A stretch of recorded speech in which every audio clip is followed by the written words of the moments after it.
Hello, my beautiful friends. It's Izabela Lundberg here, the World Messenger, and I have another amazing guest here for the Leadership Power Hour with Legacy Leaders. And we are having my fellow colleague join all the way from Ireland, my favorite Irish. He is phenomenal strategist, and he is definitely able to depict and show what the future state looks like in the business and how can you accelerate your business and your success.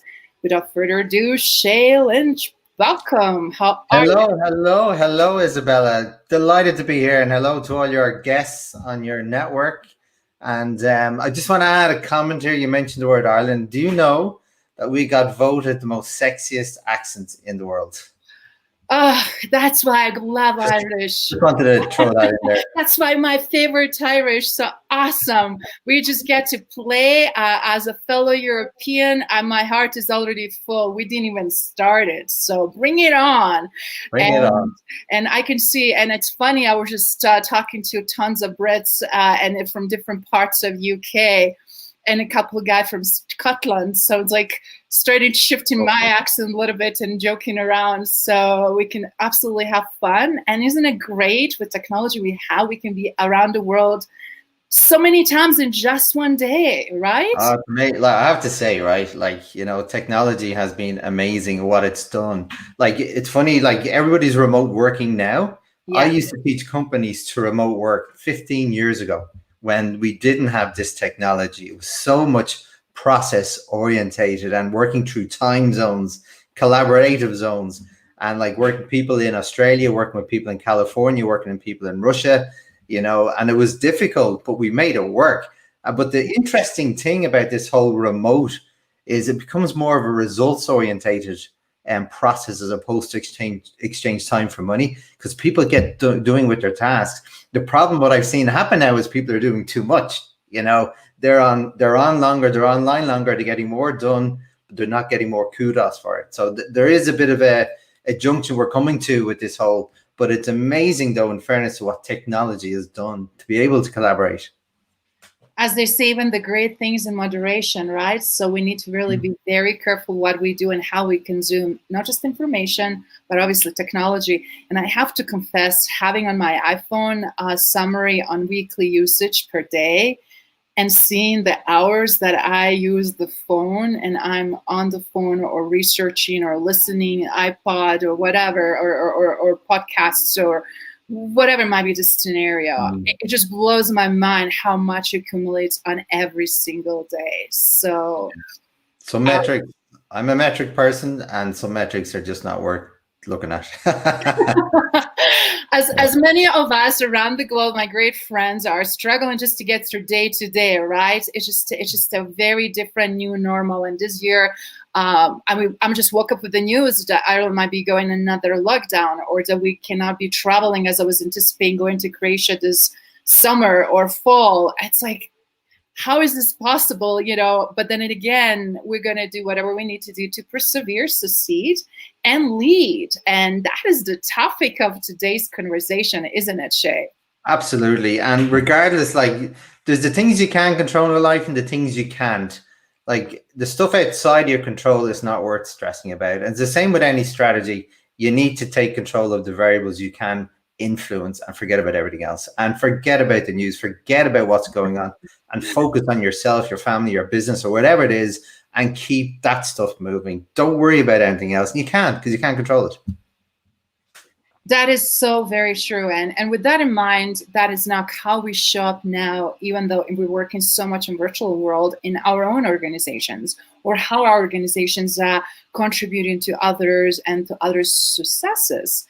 And we see so much shift in the leadership and leadership behavior, or lack of leadership, right? Or a proper behavior to really, really elevate the game. And one of the things I was talking yesterday and created a little video about is the lack of emotional capacity to deal with, on the individual basis, individual contributor from leadership standpoint, let alone to extend that to support and genuine compassion and empathy towards somebody else.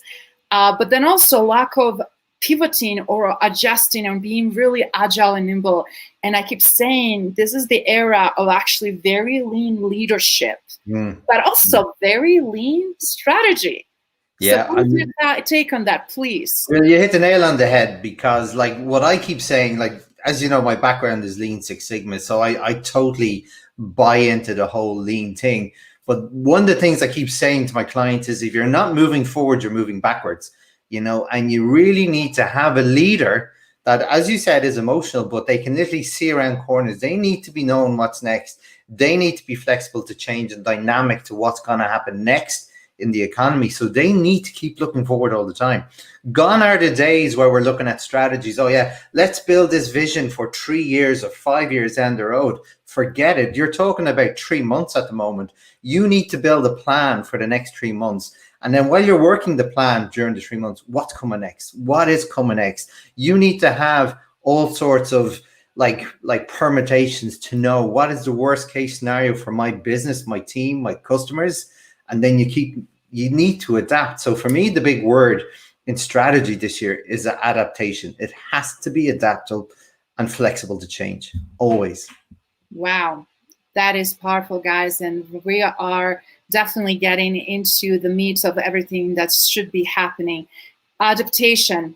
But since we're both obviously coming from very similar points of view and indoctrination and different systems and processes that we're seeing from consulting and coaching and advising and strategizing, obviously. One of the things that I'm also seeing is obviously, as you said, very short term, but also need for a long-term vision so that companies still can really know what additional components and pieces they need, but narrowing down even their product and services. Not anymore just be so wide, but more niche space. What is your take on that? Yeah, but like, you'll always have your North Star, Izabela, right? You'll always have that. But what's your vision of the North Star today? That's going to evolve, right? It can never be static, because the world is changing so much. You need to take, and as I say, I'm a big metric person. You need to be taking stock of all the things that are happening in the macroeconomic scenarios, in your marketplace with your customers, their changes, their wants change, their customers change. You know, there's so many changes, but you're gonna be starting here on your journey, right? But over time, it's gonna curve over here, and then it may come back. But you need to be able to get the right data to make those decisions, because what's your vision? And I've been teaching strategy for a long time, and you know what? Here's the thing: the process I teach, I haven't changed what I teach, because it's all about, you know, taking data, doing some work, measuring it. Is it right? Is it wrong? What do we need to change? And keep tweaking the plan. So if you did that on a regular basis, whatever you thought your North Star was today, by the time you've gone 6 months or even a year into it, your vision has slightly evolved. Now, it may have the still main theme, but where you're going to end up is going to change direction slightly. So it's always so important to keep taking measurements, knowing the right measurements, and then acting on those measurements all the time. That is amazing, because you're so spot on. A lot of organizations still do not track and don't have a very good insight in their own data. And one of the things is, actually, I just had a couple of conversations and looking, I'm like, how did you guys do it in 2020, or what shifted from 2020, 2019? What, of course, we know what happened, but where things really started nosedive and where things started picking up, and how did you see the difference, and what did you different? And was it very hard to answer? It's almost like it was just like, you know, on the whim, or whatever happens, with very strong intention and with very clear focus. And right now it's very hard to give that secret sauce of somebody's environment when they don't even know their own environment. No. And here's the thing, right? And going back to your word leader, right?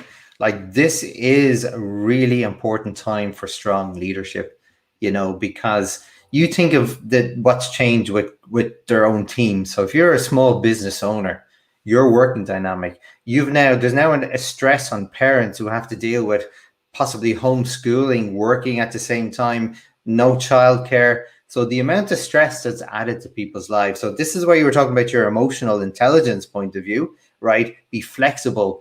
Don't be working the 9 to 5, right? But that's one thing, getting your team, everything under the hood in order. But Yes. what are you going to know? What are you going to do about what's next? Because, so many companies, and in fairness, a lot of companies have adapted quite well, but here's the thing. And what I always say is, it's always important to talk to your customers, right? And like, again, going past just I got to say, I'll move on to the next. What about your customer experience? What about the after sales process? Because you want to make sure you retain clients in a time like this. You don't want to lose them. So you have to create that bond. And then you have to know, well, what problems do they have? What other problems do they have? What other problems can you solve? How can you adapt your service or your products to get more sales with existing customers? And if you're finding your market is a difficult place to get new customers, you have to really hone and protect. And I always say you should protect your customers like a military protects the fort and the people inside it. So you need to be doing that and thinking like that as well with your customers, but protect your team as well. That is a spot on. And one of the things that I also wanted to highlight here, it's not anymore enough. We already have a deficit in high quality, high caliber, capable leaders. But then also we have now huge magnitude, not just because of COVID and economic downturn, but what everything is going on with dramatic expansion and contraction in some regions and areas, and supply chain as well, population and natural disasters and other disasters that are just simply out of our control. And then just its compounding effect, right? Some of it's reversed and some of it is heading in the right direction. But one of the things that I'm also seeing is what strategy has to do with leadership, and why I'm bringing emotional and social intelligence leadership competencies. Because if we're not able to really quickly do self-awareness, self-management, and social awareness and relationship management, which I'm finding that a lot of companies are now struggling with that too, then we're not able to cultivate that environment also in our own working organizations, where we are part of and contribute on a daily basis, right? How can we then do that for our customers? How can we expand and extend that in the right way? And that is now just so blatantly obvious. Things that we were seeing the warnings, and that things were just ignored because, as you know very well, from strategic standpoint, what we usually typically invest in? Technology. And I'm seeing people constantly plastering more and more technology. Then maybe months and months and years later, there are some processes and conversations around process, but people are always left behind. And that buying in with that change, buying in with understanding of why, buying in on understanding what exactly we should be doing and what is our role, just now more than ever, with already so many people that are employed, with already organizations that have a chart like a Swiss cheese, their organizational chart, right? It's like, how do you now know where do you need to bring more people in your organization, and which positions and under which leadership or department, because all of that is right now very hazy, at least for people that I'm seeing and talking to. What is your take about that? I agree with everything you said, because I would have similar experiences from what I see in my marketplace in Europe. And the big thing, like you mentioned leadership, right? There's so much money being poured into leadership training at the moment, but the gap in leadership is getting bigger. So that tells me something is not adding up, right? Yes. And I don't think leadership can be trained in a classroom, right? I think the only way you can do leadership is put your 2 feet in it, learn how to react, learn how to adapt, learn how to see around corners, and have a great mentor doing that. But going back to the people bit, right? Yes. Like, I don't know, like, I'm an engineer, right? I grew up as an engineer, right? We're not the most exciting people in the world, so I had to use my Irish skills to add a bit of personality. I guess you're right. Right? But like, here's the thing. Like, I always like this hierarchy you see in business, right? You know what? Like, yeah, you need some sort of structure. Don't get me wrong. I'm not denying that. But like, I think no matter what you do in life, whether it's personal, whether it's friends, whether it's colleagues, whether it's people you work with, they're all relationships, right? They're all relationships, regardless of hierarchy. Everyone should be friends in business, right? As far as I'm concerned, because what do friends look after or do for each other, Izabela? They look after each other, and there's this thing called the law of reciprocation. So you've got relationships in your business, right? If you're, say I'm working with you, we're really good friends, we help each other. You need help. What am I going to do? I'm going to help you, Isabel. It's going to make me feel good to help you. And then you're going to feel good because you needed help and someone gave it to you. What's going to happen then when I need help? You're going to be the first person to help me. So we help each other, and helping people are happy people. Happy people are performing people. And that's just under the hood, right? But then let's talk about your customers. You should be playing in your customers' playground. You should be, once you know your customers' landscape, you know, their business, their pains, their journeys, right? Then you start thinking, well, how else can I help them? What other problems can I solve? How can I make sure that they're going to be successful? You know, and that's all about relationships. Everything is based on strong relationships. And if you don't have the right leadership at the top, that's not going to happen. And that's why I believe leadership more than ever is so important in this business landscape at the moment. I can agree more, because that's my wheelhouse, as you know, and as you know, you can't do leadership without having clear understanding of the strategy. And I feel like that is just inseparable, and it's the part of every leader true every intention, repertoire, and their persona individually, as an individual contributor, as a team, as a leader of organization, and of course there comes always advisory and strategy and advisory that really leads to effective strategy. But one thing you said, things for under the hood, and I love that visual explanation. If we don't have the social awareness, what's going on in our organization, and organizational awareness, right? So it's like, how can you now keep the pulse of everything that is happening? And in the same time, how can you influence, and specifically positively, your team and everybody else, as well as your customers, your vendors, and people that count on you? Because I remember a magnitude of projects that were flowing in 2019, and then that things already being sold, yet not necessarily fully implemented in 2020 due to issues that were going on, right? Now we have 2021, and it's not necessarily clean slate, guys. If you still have a rippling effect from previous years and not finished business and not sense of what you are going to do, it's just going to create negative compounding effects.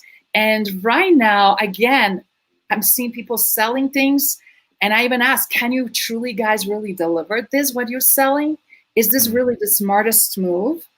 How this will serve you after you close the major deal? Because on the end, I'm seeing huge deficit in execution, huge deficit of delivering of the promise that people said they will do. Yeah, it's like, you know what, there's, as you know, there's multiple elements to a strategy, right? And they all have to have equal importance and equal execution, whether you're talking about building the vision, right? When you're talking about that, there's no point in building a fantastic vision if you're not going to understand, is it feasible in your business, first of all, right? Second of all, there's no point in doing all of this planning and then have a poor execution. The four phases for me for a strategy is knowing where you are, understanding the good, the bad, and the ugly of where you are today. So what do you want to bring forward next year? Or what do you want to take away? What are the things you need to tweak before you start thinking of your moonshot vision? And then once you've done that, then you start looking at where do you want to go? And then where you want to go, maybe in 3 years, yes, you have that vision, but break it down into chunks, into 3-month bursts of work. You know, what do we need to do now? What's step one? This is what we need to do. This is what the data is telling us to do, right? You do it now, but then you have to do it effectively. You know, you may not get it right, but the goal in the execution is to keep iterating and tweaking it. So all the different elements need to be balanced. But here's the thing: if you don't have the people with you along that journey, it's not going to execute well. Because many companies, going back to a point you said about the people element, right? Many companies have only one metric for people, and that's contribution and performance, right? You know, very true. It's just like how much they cost us, how many are working on the project, but not necessarily what a result measurement of success is and what that performance looks like and who is responsible. And when you don't have accountability coming from the top, it's not going to happen, right?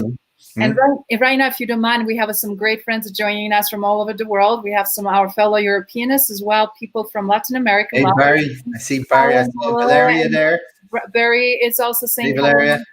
And then also we have a great question from Cynthia and great actual point of view. Cynthia, thank you so much for jumping, and you spot on. We're totally in state of flux, and that's why we're depicting all of this. And what can you do when other things are slowing down? It's opportunity for us as leaders to slow down. It's opportunity for us to revisit what's working, what is not working, right? Yeah.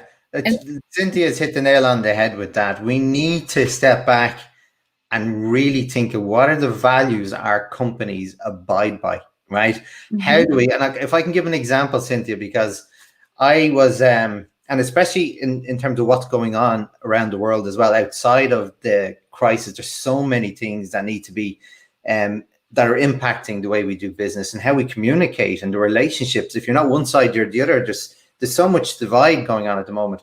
But in the last recession, I had a business in the renewable energy sector. I was designing systems for commercial buildings. I was doing lots of good work. It took me about 1.5 years to get on the feet with the business and get really solid business. And we were turning over a 7-figure sum, right? Then the recession happened. And then we owed money that we weren't getting paid, lots of it. Then we couldn't pay our suppliers. We were stuck, right? And exactly where a lot of companies are now. And we could have liquidated. We owed a lot of money that we couldn't pay. But we decided, right, we're going to work this through. We had our main strategy, our moonshot strategy, but then we had, well, what's our strategy for people? What's our strategy for finance? What's our strategy for customers? What's our strategy for getting paid? And we built all these elements and based on value. And we were lucky enough to have really good customers that supported us through it, right? That helped us because we helped them. It was a win-win. We helped each other. But we just stood back and focused on what are the things that we, how can we, the value aspects of what we do, how can we do more of that? How can we stop doing the things? I was chasing money 80% of my day. I paid someone else to start chasing money for me, because I still needed to get sales. I couldn't get sales if I was chasing money 80% of my time. So we took stock of all the core parts of our business. We hung on to. All that wasn't, we pushed out to other people, to third parties, or got other people to do the work for us. And it's all about taking stock and taking control and focus on the variables that you can control on, and work with them. And if you do that, every company has a chance. Every company, regardless of the trading economy, you have a chance if you just stick to your core, go back to basics and do what you need to do. That is fantastic. And I cannot agree more. So I'm glad to see that we're definitely seeing similar things from different parts of the world and what's going on specifically, obviously, in Europe versus here in the United States, but also with our fellow colleagues and others that we were actually had a conversation in Middle East and Asia and everything else, with not only supply chain, as you said, manufacturing and many other components. We're also having a lot of greetings from Asaf and Adil here. And Adil has a really good point here as well. Strategic thinking and strategic agility are key skills. Absolutely, Adil. And I just wanted to again point out that some of those tips, obviously, and best advice to lead regarding this topic. And Adil, that's what I hope we start answering some of your questions here. But if you have very specific one, let us know. But we'll deep dive exactly, and that's why we're pivoting leadership and strategy, because you can't talk about strategy alone, because it's not just something that happens on its own without very strategic thinking and strong advisory from decision makers.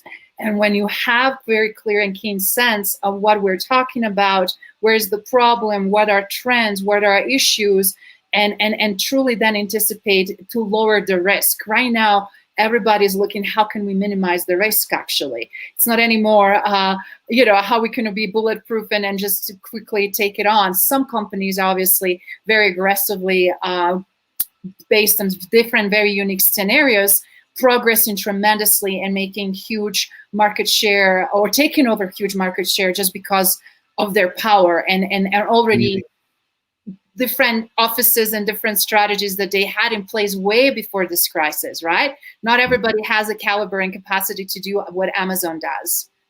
for example, right? So Yeah. we can compare with somebody that is just very unique in their own positioning. But with everybody else, they're playing the game on the global scale, specifically smaller to medium companies. That is very, very challenging and difficult right now, isn't it? It's absolutely challenging. Like you think of, like, just say that a worst, well, not worst case scenario, but if you think the longest, you're a company in America, right? You sell medical devices. Do you design in America, but you get them produced in China, right? So you would probably have a 6 to 10 week lead time from point of order. What's going to happen now? Are your supplies, your finished goods supplies that you have in your own warehouses, going to go down? Are you going to be out of business? There's so many questions now. Even just to give an example, I was trying to get some vitamins on Amazon, funny enough, right? But now they're like, I just can't get them. They're not available. Like, we deal with Amazon UK. They're not available to send to Ireland now, right? But I can get some stuff on Amazon in Ireland. The only place I could get these vitamins was New Zealand, right? Wow. But here's the thing, right? This is a company that has their supply chain sorted. I got stuff quicker from New Zealand than I did from Amazon. Now, the only reason why that is because of Brexit at the moment. That's causing mayhem in the ports between Europe and Ireland and the UK. There's trucks just stood there because apparently they don't have the papers. Now, the question I have is, going back to your risk management, the term that I like to use, right? Risk should be a preventative measure for most part, right? Yes. It's not about, oh no, look what's happened, let's fix not it. Not reactive like we're seeing, not right? reactive. We're not prepared and we didn't think through. Yes. Yeah. So going back to one of the questions earlier about tips, one is risk mitigation all the time, right? What do you think? And we in Ireland, we call it the Murphy Law effect. Are you all familiar with Murphy's Law? What can go wrong will go wrong, right? That's a famous saying in Ireland. Yes. So we plan for that all the time. So we think if we're looking at a new scenario like we are in now, right? You have to do what can go wrong. Then you go, what is the severity of it? What's the rate of occurrence and what's the rate of detection? How can you then weight it to say, is this really something we should focus on or not? And if it is, then you build a strategy to reduce or mitigate the risk or prevent it. You don't wait till after the fact. You have to, and this is what I'm talking about, seeing around corners. You have to predict what's going to happen and how you protect your end-to-end supply chain. You know, so going back to my example with Amazon, you saw people have known about Brexit for so long, right? But this thing is still happening at the ports. Why? Right? Why wasn't this planned for? Why didn't people know what papers they needed at ports? Right? Why wasn't this forethought? And I don't have an answer. I don't know what went wrong because it seems. Why did it change? In the meantime, that created and elevated more restrictions because it actually did. And when these restrictions get in effect and how they're being communicated and in order to be compliant, right? Because right now I'm seeing a lot of compliance issues because everybody's now going so heavily digital, right? And a lot of companies are still catching up. We know the laws, we understand around privacy protection, etc. But it's more other issues that are adding to it, as well as the security, just from digital side, let alone of that overall operation on day to day. Yeah, absolutely. So for me, like everything should be minimizing risk. You know, no matter where you are in your business, it's all about a part of your strategy is risk mitigation always. And so, for example, if I'm working with a new business, right, that are setting up and we do financial scenarios, right? Yes. So normally I would do a few examples. So I do a below break even scenario, and especially in crisis management where you go, well, what can we survive on? What can we survive on, right? And be comfortable, then break even, and then a profitable. And what are the things we need to do to avoid the worst case? But what a lot of companies need to do, they're the normal scenarios, but then there's a crisis scenario that you really need to understand. And every business, I would say to them now, if they're in a fluid trading sector, they should be doing a crisis plan. Just in case. I'm not saying it happened, but what happens if things go really bad? How can we protect our team, our customers, and make sure that we can survive this crazy time? Because if you don't, you can't just, a lot of companies that I work with, their sales process, for example, is administration, pick up the phone. And now that's not happening anymore. So the next thing now is like, how can you go out and get more sales? How can you change from being reactive or inbound to outbound? You know, to me, that's a big part of any strategy today. So any company that is just focusing on inbound, I suggest and highly recommend they build an outbound process. You know, go back to what they did to get the business in the first place. Go back to basics, you know?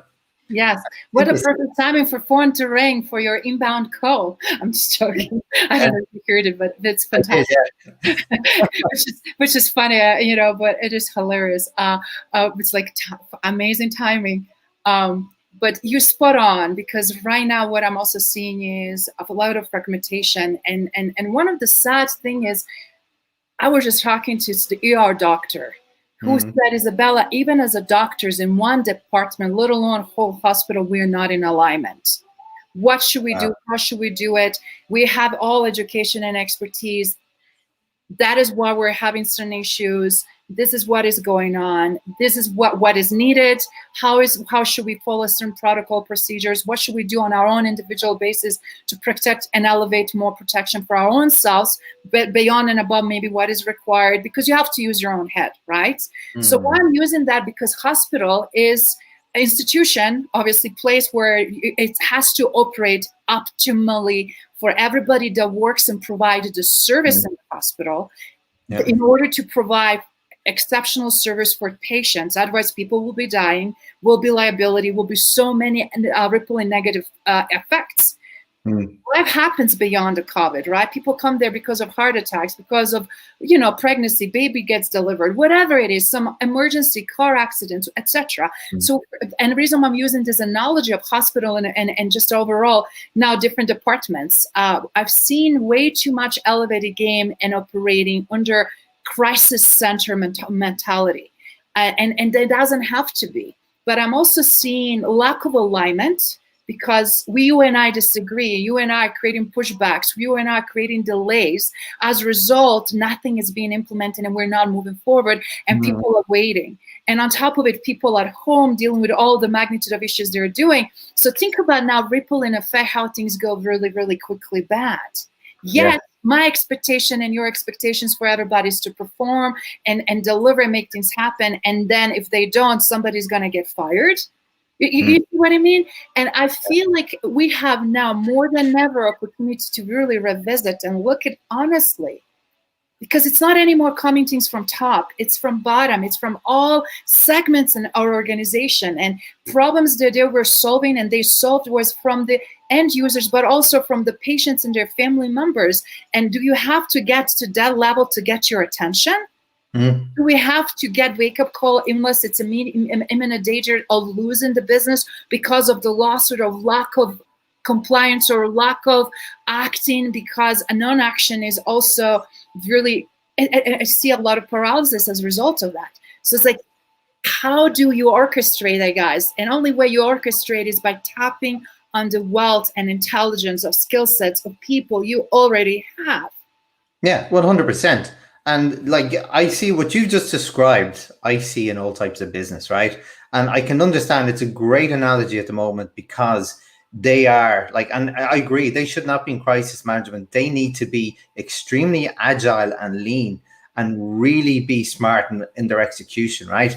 And why I'm saying this to you is because just everything you said is true. And the only thing I'd add to that is, when people are going back and forth, show me the data. Show me the data. Tell me why you believe you're right. When you prove the data and show me that what you're saying is right, fine, let's do it. And the same on both sides. Show me your data to support your perceptions, right? And I'll give you a really good relevant example now. Like one of the private hospitals in Ireland, right? With COVID has gone quite rampant in the country at the moment. The cases are like phenomenally high. And so the HSE, our health service, right, part of the government, have wrote to all the private hospitals to ask them to join them in opening their beds for COVID patients, right? And one hospital said no. And they were disgusted. And they said, why? As well, because when we did this the last time for you, half our beds were empty all the time because it wasn't managed correctly. When we work our own way, we deal with more. We deal with more public people in our private hospital on a daily basis than we did, like more than 200% than we did when we gave you our hospital beds the last time. So we'll be more effective by managing our own data, our own people, our own trust in our own processes. Wow. Mm.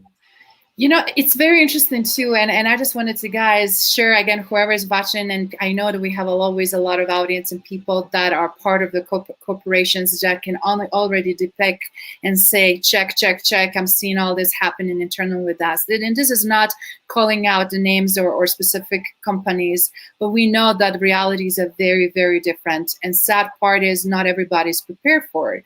The best options and best part of all of it is that it is solutions, but we have to know where to look at, and we need to admit ourselves as a leaders in organization, I don't have the skill, or we don't have what we need. Let's look at either for external help, or after you're exhausted, obviously your internal capacity.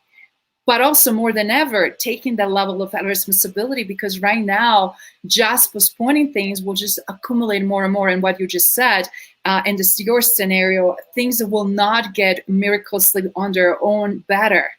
And that will just create more and more pain points. And ironically, change always happens when? Over 90% when it's forced, where it's no other choice. Why do we have to wait for that level of pain in order to make a shift? And it's ironic when I look at back on some of my change management projects and things that you scoped, that you started in very, very different point of view. But then when you're on the ground, how things, even in the good normal time or old good time, were very inaccurate. Because I love also what you pointed out, how data is very important, but what if data is not accurate? And what is not purposely whole data included? I remember seeing reports, again, you're doing disservice to everybody by hiding, by not really showing the right numbers and right information, because guess what happens? You cannot make a right decision or the best decision with information you have at hand. Yeah. So if you have, like, excuse my cursing, we say if you have crap in, crap out, you know, you need to make sure that your data is accurate. And the only way you can do that, and I'm a big data person, but I will put a caveat on that, like, keep it simple. You know, like, I go into, people have, like, I'm going to use sales as an example. People have these really intricate CRM systems, like customer relationship management systems, where they can do so many different things. They can solve world problems nearly at this stage, CRMs, right? But you only need probably 5% of the features in those systems. What is that 5% of your business? You know, so the whole point, instead of having, like, what I say EPI, which is every performance indicator, just keep it to your key performance KPIs and just keep them tight, you know, and you have a few in every sector of your business, because the more you manage, and like the more data you gather, the more data gets hidden in the sea of data, you know. So the ones you want to stand out don't stand out anymore. You know, does that make sense?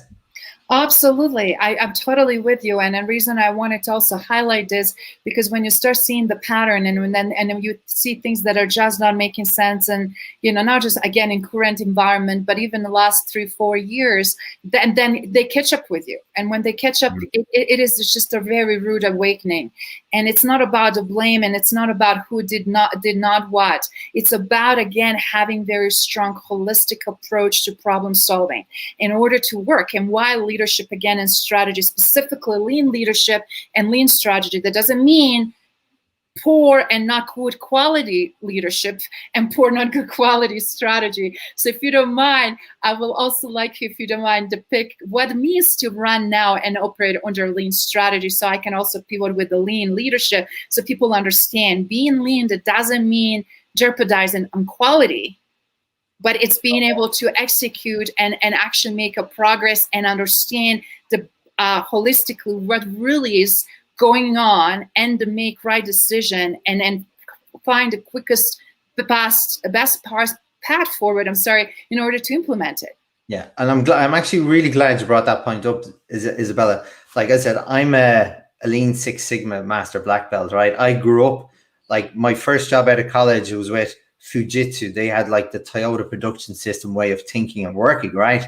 And so I learned from the Japanese way of thinking of what lean meant. So what people think lean today is like cost cutting, right? Cut Yes. corners, cut resources. And that is not the goal, right? Lean is all about value, right? And it's not just value for the customer, value for your next internal customer. How do you provide value in the right form so it's easy to do or manipulate the next stage, and to do it in the most effective way, an efficient way, without compromising quality? So the lean is about value. Focus on value. And then by definition, if you can define your value processes, your value touch points, your value customers, your value everything, then by definition, everything else is non-value. So what should you do with that is mitigate the non-value, all the problems you have with your customers internally, your suppliers. That's what lean is. It's a strategy based on value. It's not cost reduction. That's a consequence if you do it right.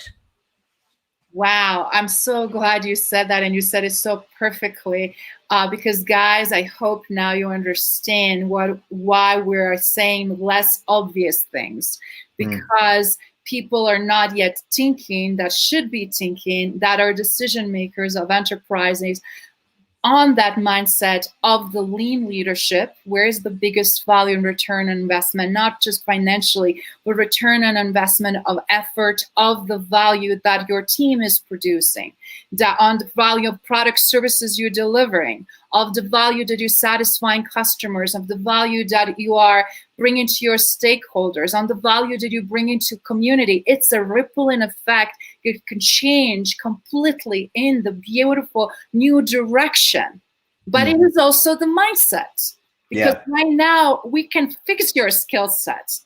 But if you don't have the mindset that is required, what are we seeing? It's heartbreaking. And that's why we're doing this session, because people are checking out. People are more depressed. They're feeling that they're stuck because they don't feel like they matter and they can really contribute what they're there, because guess what? Nobody's listening, or they don't have a clarity, or they don't have no decision influence of what those decisions should be.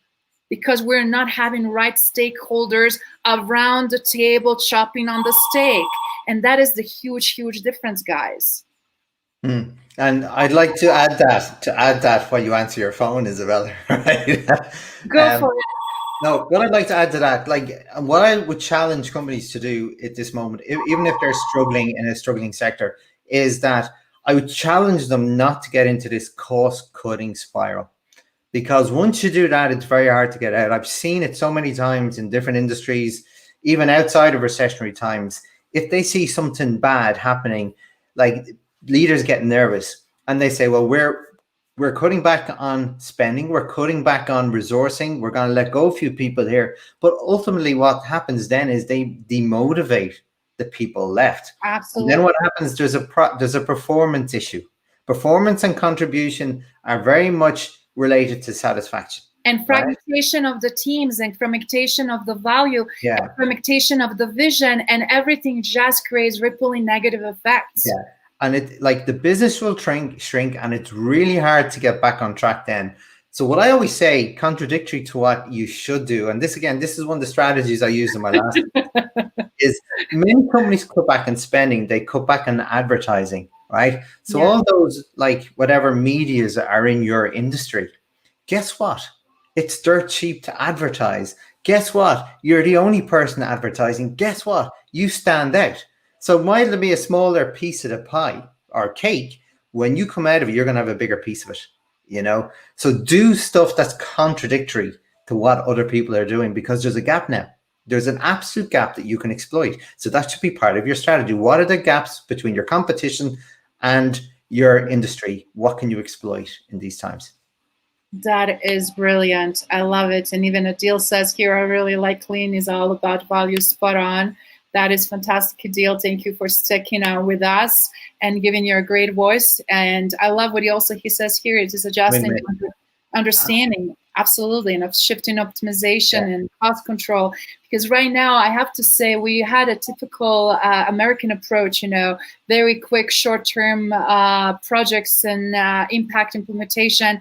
It's kind of like a Wall Street mentality. And that shifted, even though, yes, we want to have a short-term steps and path forward, but you cannot necessarily, again, think about it just something for that very immediate future.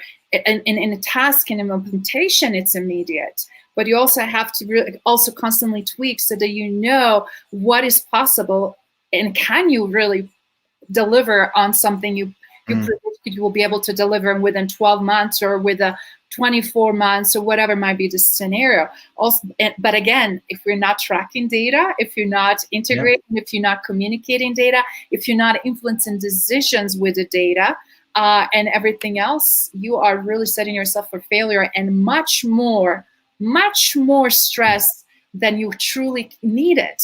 Because guys, nobody needs more stress today. Yeah, exactly. Every single person has a plenty in their own environment. However great they're to manage that. I am also a big witness of knowing that not many people have strong emotional capacity because of their very strong emotional intelligence that is developed, as well their social capacity as a result of their social intelligence. Because right now, those two things are at the core and the fundamental aspects of the leading forward and creating the path forward. Yeah, absolutely. And like with all of that, and I'm going to relate it back to something that Adil said as well, because it's like he mentioned the win-win, right? Yes. It's like that's a big part of what I talk about. If you want to win in business, you have to have winning customers. If you want to win in business, you have to have winning teams. If you want to win in business, you have to have a winning supplier, right? So what is that win-win? It has to be the win-win relationship. It can't just win for your customer and lose for you. There has to be shared benefits. So what I always challenge companies to, what are the shared benefits in all of those between you and your customer, you and your suppliers, and you and your teams? And this is where, again, going back to the emotional side, the win with your teams, you know, you have to not just measure contribution, but satisfaction as well. And what is the sweet spot between them? So people are contributing at a high level and they're highly satisfied. So they're performing. If you can get that peak, and this is like it's a great book I read called The Engagement Equation many years ago. And it just stands out to me all the time. It doesn't have to be rocket science. Yeah, it's fantastic. It doesn't have to be rocket science. Build a strategy that has shared benefits, that's shared for your business and shared for your team. Make your team win. They'll come with you. They'll believe your strategy if you bring them along as a leader. One interesting thing I just want to pivot about when you just mentioned that I have a lot of my clients and colleagues that reach out to me that are also part of the sales force. And they said, Izabela, was ridiculous what was projected for us to do for 2020 because there was so much taken in, but yet we were expected to deliver, as was the business usual, a very small, moderate adjustment. And how can we now push our people to do that when even if we could possibly sell because of environments and in different geographic regions, can we actually really deliver on that? So it's such a very interesting also ethical dilemmas, guys, right? Yeah. We also have something that is called ethics. Just because it's crisis and things are going sideways, that doesn't mean the value, the quality of organization or leadership needs to also disseminate, and quality of how we treat the team or how do we treat each other. Because on the end of the day, as you said, you know, today you're helping me, tomorrow I'm helping you. This is where those relationships are happening. And one thing I really, really want to stress, and if anything you learn what Shay said, what the lean means and why a lean strategy with the lean leadership is that less obvious but most fundamental and the most valuable golden nugget we can give you, which can propel your organization, doesn't matter over the size or number of people, for success. It is by how you also manage these relationships. How do you work on the conflict resolutions? How do you foster true healthy teamwork? How do you adjust from obvious things that are happening for these goals or objectives or deliverables? So you're not creating friction and putting your team to fail by asking impossible. All you're doing is creating stress, you know, and stress breeds poor performance, you know, over the long term. You can dictate in the short term and get results, but you cannot do that long term. And like I always say, you can either dictate or build goodwill. The choice is yours. Goodwill will last long term. And there's a saying I like to say: you can either agitate or irritate. Irritate is dictate. You will, if you like whip the horse, you're going to get results in the short term, but it's not sustainable. How can you agitate your team? And to me, one of the worst things you can do is set targets that are just unachievable. It's unrealistic. It's not good for you. It's a business. And I'm going to give an example of a company that I worked with many years ago. And I had done a process on their operations and building. They had a strategy to move into a new demographic. And I said, well, like the first thing we need to do is to do a feasibility assessment to see, can you do it?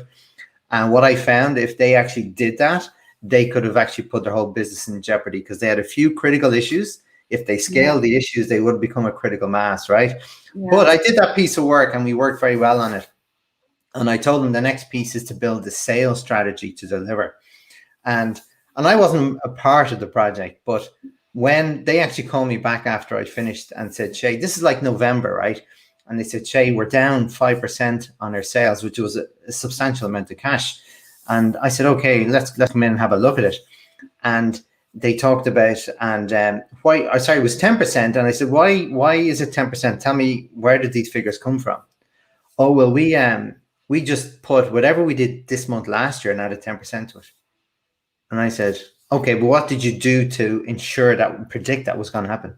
Oh, no, we just thought it'd be a better year, And this is what, the reason I bring that up, this is what I'm seeing is that there's no methodology behind these targets, Absolutely. You need to understand what is like I always say stretch targets, and get out of your comfort into the urgent zone, but not into the emergency zone.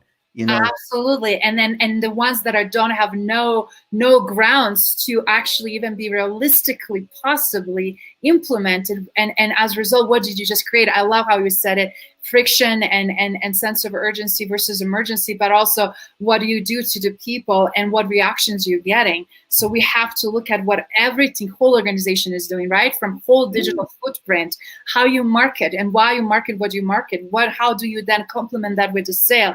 And often we see marketing and sales don't talk to each other. How is it really happening from a operational standpoint? Can operations really make it happen for everything that is being sold, and can they produce it? And who is internally responsible for what? And then of course we have a financial side, and we're also having overall management of whole organization. And right now, as you said, it's just, I feel again creating very conflicting and opposite of desired of results. So we have to see the shift. We have to be part of that change. We have to really be conscious to make that change happen. Yeah, but you can't just tell people, it's like, the leader comes down and says, oh, you're going to have to do 10% more and that's it, right? That doesn't serve anyone. The leader should be going, we need to do 10%. I know this is challenging. How are we going to do it? Let's all work together. Let's build a plan. And when you do that, when the leadership gets involved in this, I guarantee you, and just to bring it back to this company that had this 10% target with no basis, yeah. We actually increased our sales in 3 months by over 40%, right? Because, again, with sales, people think that the only way to get more sales is knock on more doors, but it's not. There's at least 5, 6 others things that you can do. And if you even say, if we can do 5% in one area, 5% in another, 5% in another, that compounds. So it's not just about, and if you're in a stress mindset, you're not going to think outside the box, and this is where, when you work with the teams, people, what else can we do? What are the other things we can do to get more sales? How can we brainstorm, structured brainstorming, and work together to make it better? And you will get results, but just don't think the one trick pony, the linear approach to sales. There's so many ways to sales, so many. So to your Salesforce friends, I challenge them. There's at least 5 different ways they can do that they haven't thought of yet. Absolutely. And that is for another topic, another conversation we'll have us soon. But Shay, do you mind just recapping as we're getting to the close, of this Leadership Power Hour, and it was absolutely wonderful to see so many friends join us, including my great friend Michael, who is joining us from Madagascar. So we had a friend join us from Middle East, Asia, North America, Latin America, and of course, Europe. So it's such a wonderful, enriching experience. And I just wanted to say thank you so much for so many of you showing up, asking questions, and listening what we have to share, because we're guys giving you what is not only relevant for your success right now at this moment, but what will help you pivot and what also will make you unreplaceable for your organization and your environment, because you are now on top of your game and you know what you need to do. And if you're not seeing the lean leadership and you're not seeing the lean strategy, demand that in your organization, because those are the pivotal structures that will help you to create foundation to propel you forward. So do you mind just again close with what the lean strategy and leadership it is, and what organization needs to pay attention so that everybody can really be crystal clear on that? Well, crystal clear. As I said, it comes down to one word for me: value, right? So how can you add value and more value to your customers? So, and if you don't know the answer, ask them. And when you've done ask them again, because you can never hear enough from your customers continually. What other problems can you solve? Be their problem solver. Be their problem solver and pain relief, right? Add value. So look at the value processes you can do today. And I guarantee you there's at least 5 other things. If you challenge yourself, you can do 5 other things for your customers right now without having to look or think outside the box. That's the first one, right?